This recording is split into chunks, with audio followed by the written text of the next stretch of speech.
സത്യമേ, ഈ മൊബൈലിൽ വരുന്നതൊക്കെ അങ്ങനെ കണ്ണടച്ച് വിശ്വസിക്കരുത്. ചിലതൊക്കെ ശുദ്ധ തട്ടിപ്പാ.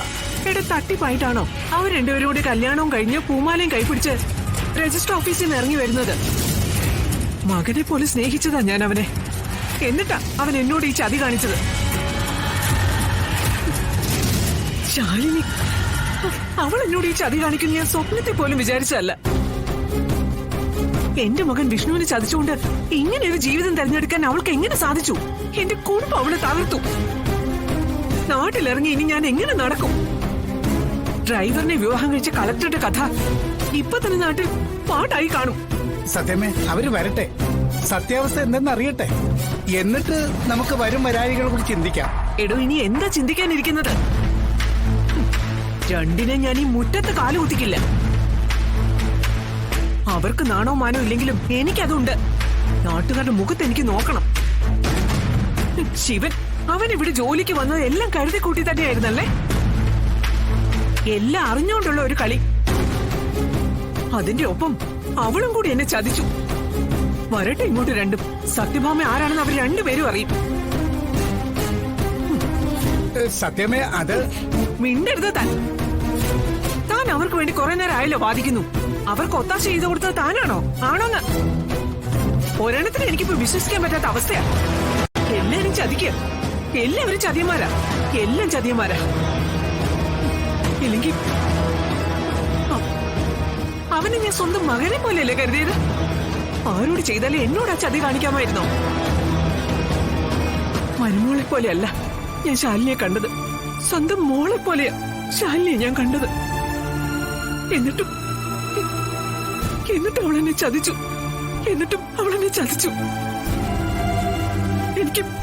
എനിക്കിനി ജീവിക്കണ്ട. പിള്ളേ. അയ്യോ സത്യമേ, നീ എന്തിനാ ഇതും പൊക്കിക്കോട്ട് ഇങ്ങോട്ട് വന്നത്? നിനക്കറിയാമോ ഇതിലെന്തെങ്കിലും സത്യം ഉണ്ടോന്ന്? അത് പിന്നെ പിള്ളച്ചേട്ടാ, ഞാൻ ഇനി പറഞ്ഞിട്ടെന്താ കാര്യം? പോയി നോക്ക് സത്യം എന്താ ചെയ്യുന്നെന്ന്. ചെല്ലങ്ങോട്ട്.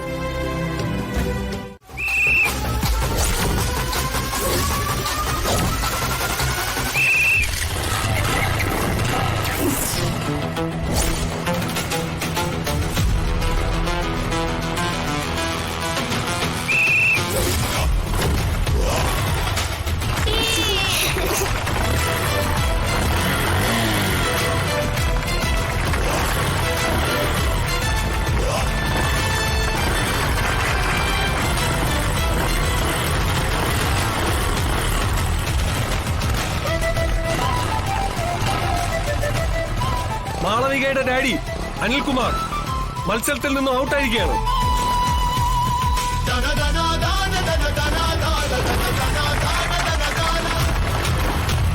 വാശിയേറിയ മത്സരം ഷൈജുവും രാജേഷും ശിവനും തമ്മിലാണ്.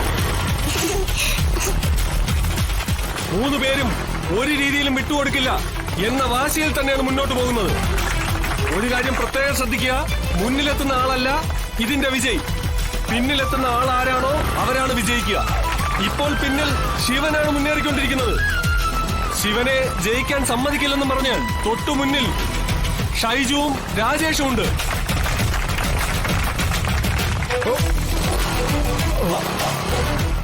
രണ്ടാമത്തെ ആളും മത്സരത്തിൽ നിന്നും പിൻവാങ്ങിയിരിക്കുന്നു. ഇനിയുള്ള മത്സരം ഷൈജുവും ശിവനും തമ്മിലാണ്.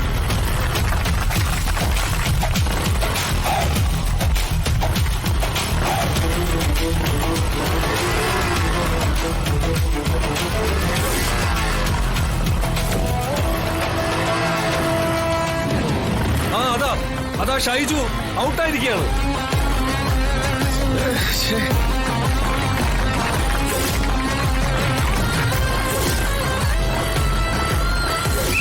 ഈ മത്സരത്തിൽ പത്മിനിയുടെയും സത്യഭാമയുടെയും അംഗളായ ശിവനാണ് വിജയിച്ചിരിക്കുന്നത്.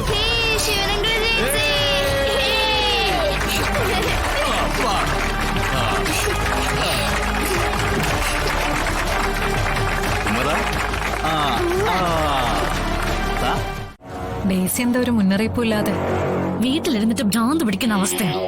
ശിവൻ ഓരോ ദിവസം കഴിയും തോറും എന്നിൽ നിന്ന് അകന്നു പോയിക്കൊണ്ടിരിക്കുക.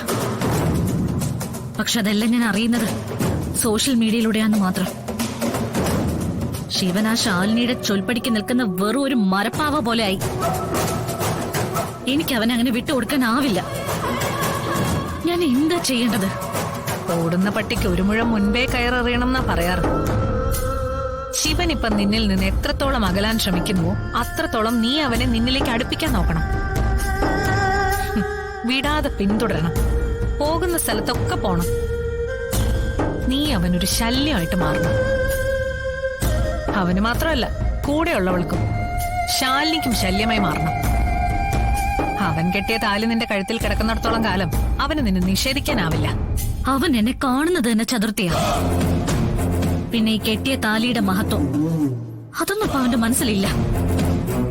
അവന്റെ മനസ്സിൽ നിറഞ്ഞു നിൽക്കുന്നത് ഒറ്റൊരാളാ, ആ ശാലിനി എന്ന ജില്ലാ കളക്ടർ. ആ ബന്ധം എന്നെ നീക്കുമായിട്ട് വേർപെടാതെ അവൻ എന്റെ ജീവിതത്തിലേക്ക് തിരിച്ചു വരില്ല.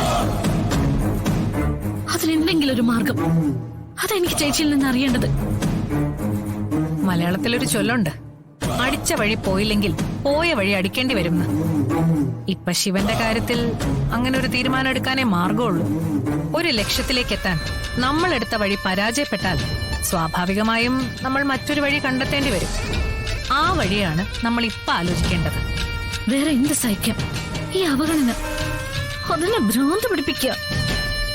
ഒന്നെങ്കിൽ ശിവന്റെ കൂടെയുള്ള ജീവിതം, അല്ലെങ്കിൽ എന്നേക്കുമായിട്ടുള്ള ഒടുക്കം.